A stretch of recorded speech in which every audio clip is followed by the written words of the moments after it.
진짜 지나놓고 보니까 제가 노동운동을 안 했으면 인생이 어떻게 됐을까라고 보면, 그죠? 그 다음에 택시운전 안 했으면 어떻게 됐을까라고 생각할 수 있죠. 그 다음에 아까 이제 목장에서 일꾼으로 일을 했지만 그 일꾼 일을 한 게 지금 들어와서 그 하얀 집을 짓게 되는 원동력이 됐죠. 또 소전을 갔다 왔지만 그 갔다 온 걸 바탕으로 해서 위기 청소년들한테 뭔가 지원을 해줄 수 있는 그런 시스템. 그러니까 지금 여러분들이 좀 힘들고 어렵고 잘 안 풀린다고 하더라도 오히려 그게 내 인생에서 굉장히 중요한 밑거름이 될 수 있다고 거꾸로 생각하면 긍정적으로 볼 수 있다는 거죠. 사는데 안 있는 사람은 없을 겁니다.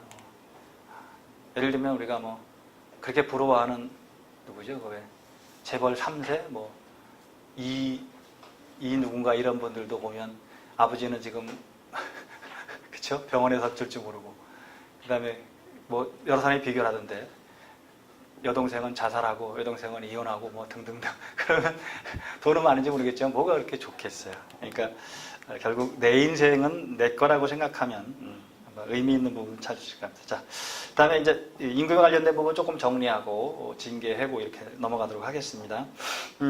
직상수급인인 게 이제 바로 위 상수급이라는 거죠. 하도급 관계 이렇게 해줄 때 직상수급인의 귀책 사유로 급여를 임금을 못 받게 되면 이 직상수급이 연대 책임을 진다 이렇게 두고 있습니다. 그래서 기본적으로는 수차의 도급이 행해지는 경우 하수급인이 직상수급인의 귀책 사유로 근로자에게 임금을 지급하지 못하는 경우 직상수급인은 당해 수급인과 연대 책임을 진다. 연대 책임이라는 게 결국 근로자들이 그 연대 책임을 묻고 임금을 청구할 수 있다는 거죠. 그러면 직상수급은 임금을 만약에 지급하게 되면 나중에 하도급 대금에서 제외하고 이렇게 지급하면 되겠죠. 그 다음 요건은 직상수급인에게 귀책 사유가 있어야 되는데 정당한 사유 없이 도급금액의 미지급, 원자재 공급 지원 또는 지급하지 않은 경우 도급계약의 조건을 이행하지 않음으로써 하수급인이 도급사업을 수행하지 못한 경우 등등등이 될 거고요. 그러니까 연대 책임은 직상임의 재산에 대한 임금 채권의 우선 변제는 인정되지 아니하고, 그러니까 청구는 할 수 있지만 우선 변제권은 인정되지 않는 걸로 이렇게 볼 수 있습니다. 최저임금은 어제 대부분 다 설명드렸지만 어제 설명 안 드린 부분이 결국 게시를 해야 되는 부분들, 매년 최저임금을 국가가 정하죠. 농무장관이 고시해서 이제 하게 되는데 최저임금 심의위원회가 의결을 하고 농무장관이 고시하죠. 보통 8월 5일까지 고시를 합니다.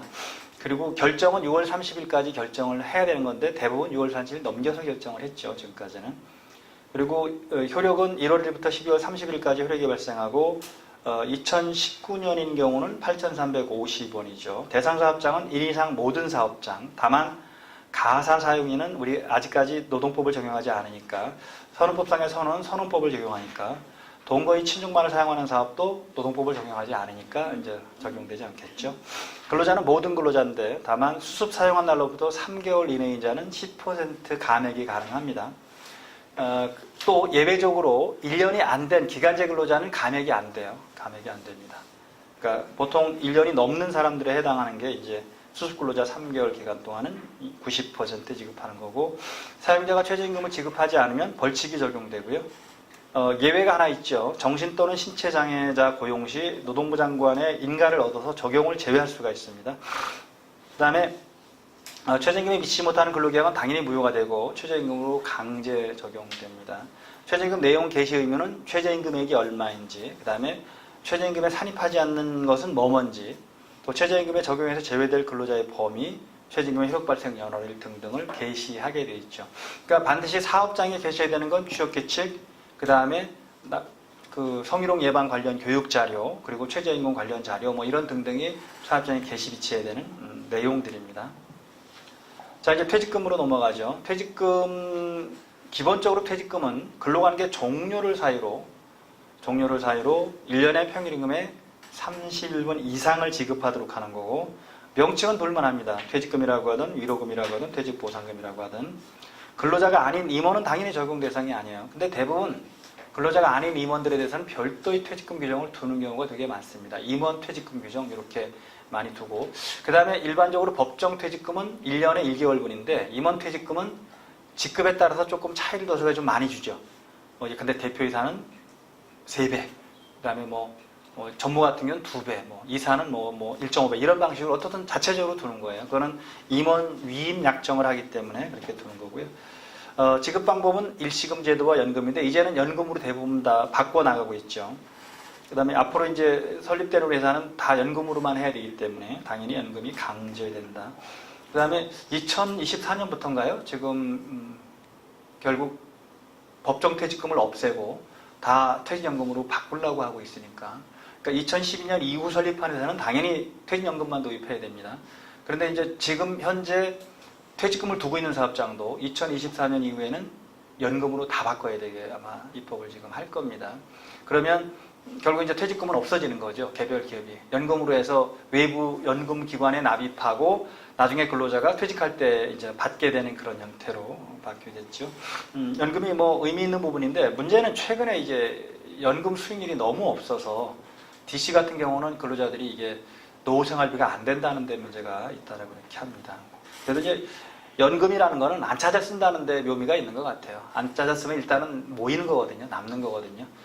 그러면 저는 옛날에 이제 아들이 대학원을 가면 쓰려고 옛날에 교보생명이 옛날에 뭐라 그랬죠?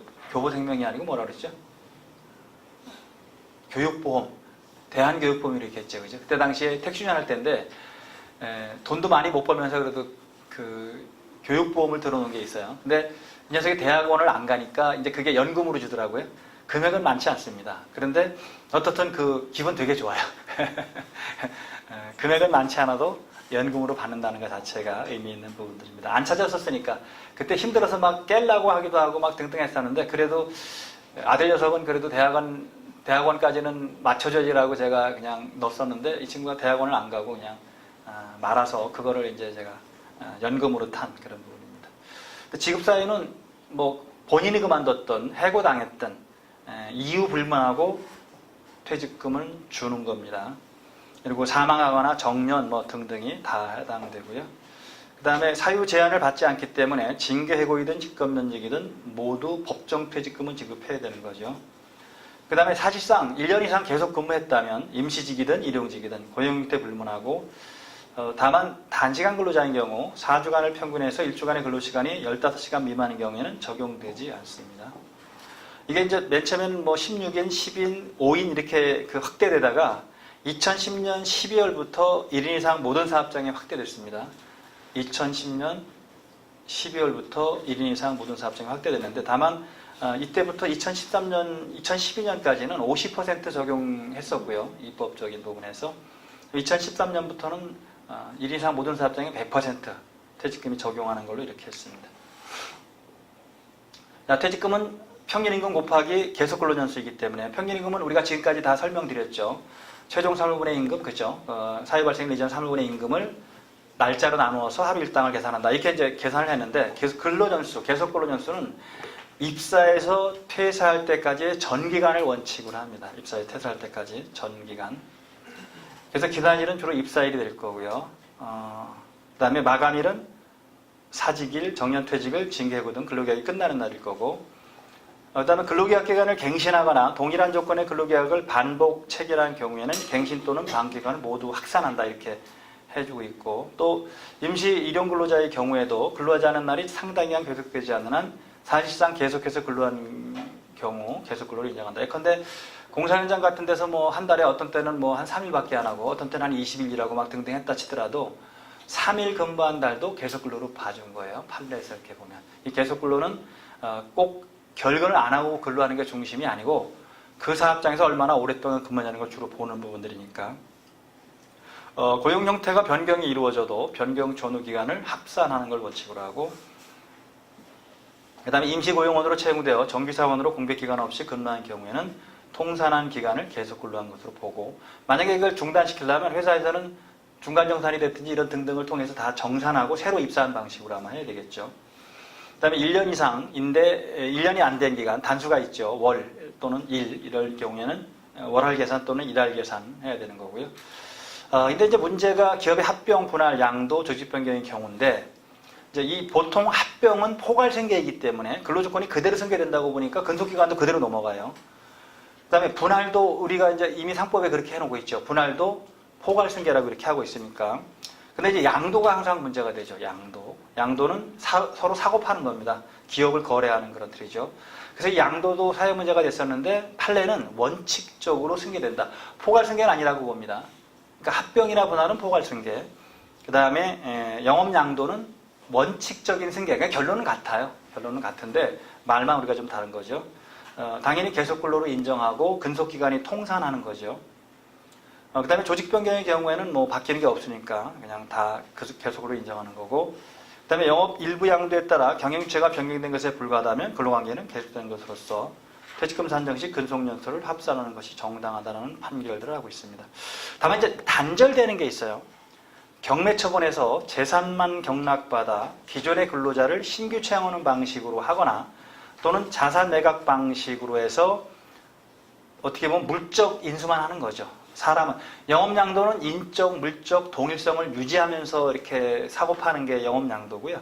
자산 매각 방식은 그냥 재산만 넘기는 방식으로 하는 겁니다. 이 자산 매각 방식은 많지는 않았는데요. 우리나라에서 인정된 거는 주로 옛날에 왜 IMF 때 왜 은행들 그 합병할 때 그때는 자산 매각 방식으로 해서 고용승계 안 해도 됐었죠. 그래서 그때 막 눈물의 비디오가 돌기도 하고 막 그랬던 역사가 있었습니다.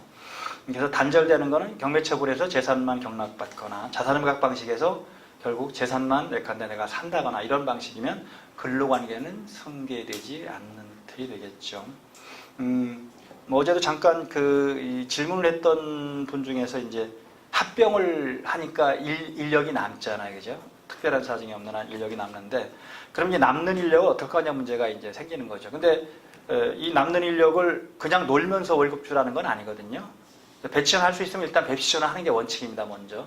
근데 배치원을 할 때가 도저히 없다. 그 다음에 본인이 원하지 않는다. 라고 하면 정리해고가 가능해요. 긴박한 사정이 없다 하더라도 그건 정리해고 가능한 겁니다. 사람을 결국은 남는 인력을 우리 구조정하는 방식들이 정리해고밖에 없으니까. 물론 통상해고라는 게 도입할 수가 있지만 우리는 아직 통상해고에 대한 이론적인 부분이 많이 약해서 그렇게 하기는 되게 어려운 부분들이고, 그래서 합병되면 원칙으로 승계되기 때문에 근로조건도 그대로 승계되는 그런 틀이고요. 분할도 마찬가지입니다. 그러니까 계속근로로 되는 거고, 이 계속근로에는 퇴직금도 해당되지만 연차휴가도 왜 우리가 3년 이후부터는 계속 늘어나잖아요, 그죠? 그런 것도 다 원래는 승계되는 걸 원칙으로 한다. 퇴직금뿐이 아니고 계속근로가 다 승계된다. 그 다음에 영업양도 원칙 승계. 요게 이제 기본적으로 영업양도가 뭐냐라는 걸 잘 설명하고 있는데, 판결 내용을 보면 영업양도라 하면 일정한 영업 목적에 의해서 조직화된 일체, 여기 업체라고 해도 일체라고 해도 되고, 인적, 물적 조직을 그 동일성을 유지하면서 일체로서 이전하는 것이라는 거죠. 그러니까 인적, 물적 동일성이 있으면 영업양도고, 그냥 물적인 것만 넘어가면 자산매각 방식이 아마 될 겁니다. 자산매각 방식은 고용승계 의무가 없다라는 해석을 하고 있는 거죠. 그래서 영업의 일부만의 양도 당연히 가능하다는 겁니다. 그래서 영업양도가 이루어진 경우에는 원칙적으로, 아까 합병 같은 건 포괄적으로 승계니까 따질 필요도 없는데, 이건 원칙 승계를 한다. 원칙 승계다. 해당 근로자들의 근로관계가 양수하는 갭에 포괄적으로 승계되는 바, 이게 기본적으로 우리가 지금까지 나온 모든 판례들을 종합하면 영업양도, 당사자는 사고 파는데 당사자의 계약으로 해서 일부를 배제할 수도 있잖아요, 그죠? 그러면 해고하고 똑같은 절차를 거쳐야 된다는 거예요. 배제하려면. 승계를 받은 다음에 정리해고할 수도 있고, 아니면 매각하기 전에 정리해고할 수도 있겠고, 남는 인력에 대해서는 그런 건 가능하지만, 근데 누구는 안 받겠다, 누구는 받겠다 이렇게 못 한다는 거죠. 그럼 해고에 비슷한 사유가 있다면 가능할 수 있겠지만 영업양도도 원칙적으로 승계다. 회사 분할도 똑같은 개념으로 하고 있습니다. 우리 상법에 의해서 이 분할 이렇게 돼 있는 부분이니까 권리 의무를 승계하는 그런 부분들이기 때문에 전체적인 부분에서 회사 분할이 근로운용상 해고의 제한을 회피하기 위한 것이라는 등의 특별한 사정이 없는 한 회사 분할에 따른 근로계약의 승계에 대해서 근로자가 이의를 제기했는지 여부와 상관없이는 근로관계는 흰소리에 당연히 승계된다. 이렇게 해석을 해주겠습니다. 즉 합병 분할, 이거는 포괄적으로 승계, 영업양도는 원칙적으로 승계, 이렇게 해석을 해주니까 근로자부에 그렇게 어려운 점이 없는 거죠. 그러니까 일단 근로관계 되게 중요한 거라서 근로자 보호 차원에서 다 이렇게 해줍니다. 그 다음에 특수한 경우에 이제 퇴직금 부분들을 몇 개만 좀 보면, 퇴직금 산정은 실제 근로한 3개월간 평균임에 기초하는 거고요. 그래서 아까 우리가 월이 중도에 퇴직하더라도 당해월 보수 전액을 지급한다는 취약휴직이 있는 사업장이라 하더라도 퇴직금 산정에 포함시키지 않는 거죠. 즉 열흘 근무하는데 한 달치 다 줬다. 그럼 열흘치만 늘라는 거지 한 달치 다 늘라는 건 아닌 겁니다. 그다음에 퇴직금을 분할하거나 선지급은 정당하지 않다. 당연히 무효죠. 나중에 추가로 청구할 수 있는 부분들이 되기도 하고요.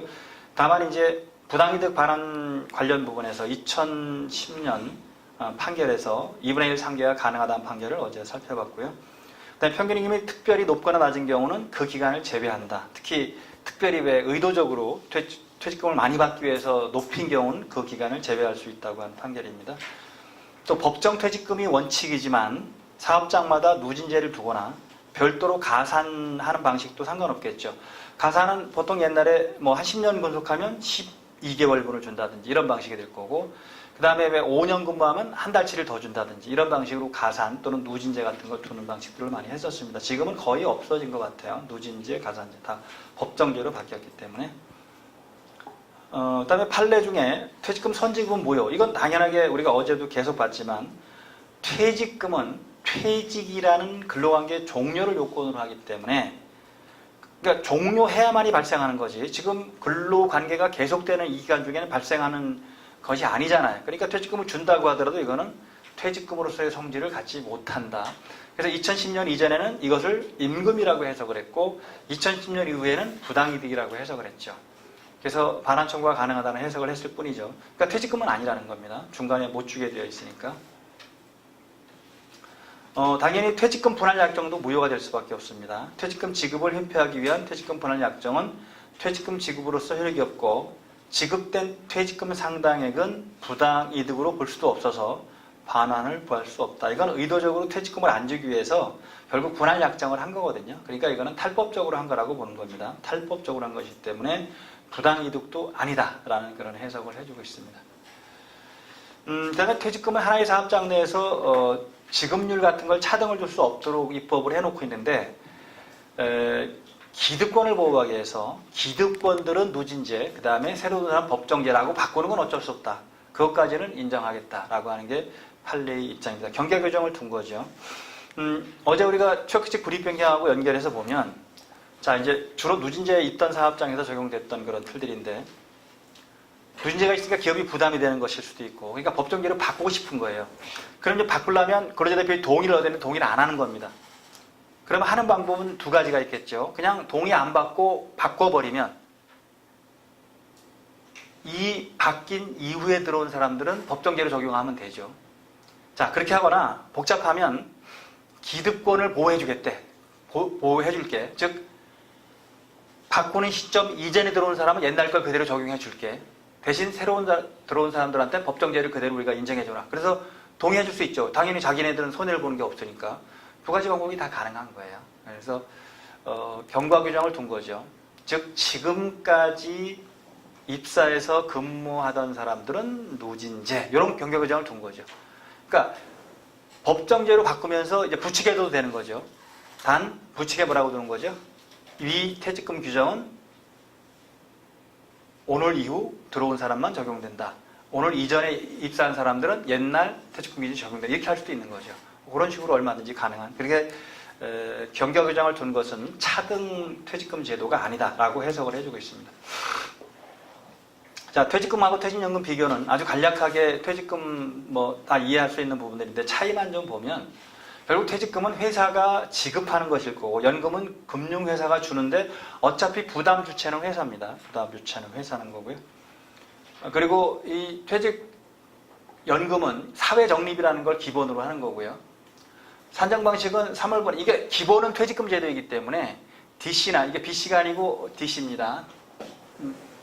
DC 제도는 퇴직금 제도와 동일하다는 거죠. 그래서 임금 충격이 10분의 1, 보통 8.33%인데 매년 적립하고 운영은 개인 근로자가 하는 걸 원칙으로 합니다. 그 다음에 지급 방식은 퇴직금은 일시금이죠. 일시금.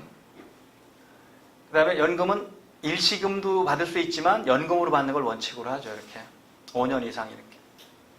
그 다음에 퇴직금은 보호할 수 있는 방법이 별로 없죠. 회사가 없으면 못 줄 수도 있으니까. 연금은 사회적립이기 때문에 사회적립이 되면 다 받을 수 있는 거죠. 그 다음에 퇴직금 제도는 재정 부담이 가중되는 거고 연금은 분산되는 거죠. 이렇게 두 개로 나눠서 볼 수 있고요. 그걸 이제 확정급여형하고 확정기여형으로 나눠서 좀 보면 퇴직금 제도는 아는 거니까 다 이제 넘어가고요. 확정급여, 뭐가 확정되는 거냐면 급여가 확정되는 거예요. 확정기여는 기여하는 게, 내는 게, 약출하는 게 확정되는 거예요. 그리고 어느 하나는 항상 보험이나 연금은 뭐죠? 내는 것과 받는 것이잖아요. 그래서 이거는 받는 금액은 확정되는데 내는 금액은 아직 확정되지 않은 거죠. 운용 수익률에 따라서 달라집니다. 이거는 내는 건 확정됐는데 나중에 받는 금액은 아직 확정되지 않은 거예요. 그 다음에 운용 주체는 확정기여형은 근로자, 요거는 회사라는 겁니다. 대부분 다 사회 적립하니까 이제 큰 문제 없고요. 그 다음에 급여 형태는 일시금으로 받을 수도 있고 얼마 안 되면 일시금입니다. 그 다음에 연금으로 받을 수 있죠. 운용 주체가 DB형은 사용자죠. DC형은 근로자입니다. 세제에서는 손비 인정을 주로 받는 방식으로 해서 되는 거고요. 그 다음에 적합기업은 확정급여형은 임금 상수율이 높은 사업장, 관리 주로 이제 대기업입니다. 그 다음에 DC형은 예컨대 망하면 못 받을 수 있는 부분들이 있으니까 연봉제나 체불위험이 있는 기업, 직장인 등이 빈번한 근로자. 그 다음에 급여 수준은 기본은 평균임금 31분 기준하고 하는 부분들이고 이거는 운영 결과에 따라서 달리 많아질 수도 있고 적어질 수도 있죠. 중간정산이 일정한 요건에 가능한 부분들도 있으니까 큰 틀에서 퇴직연금제도 이렇게 보면 되겠죠. 그래서 DB제도하고 제가 DC제도를 그냥 설명을 해놨으니까 이건 한 번씩 읽어보시면 될 것 같아요. DB, DC 이렇게. IRP라는 것도 있으니까 IRP는 개인 퇴직계좌 비슷하게 하는데 원칙적으로 10일 미만이지만 DB에서 퇴직하게 되면 IRP 같은 걸로 확인하거나 그죠? 그렇게 운영할 수가 있습니다. 예, 10분 쉬었다가 진행하도록 하겠습니다.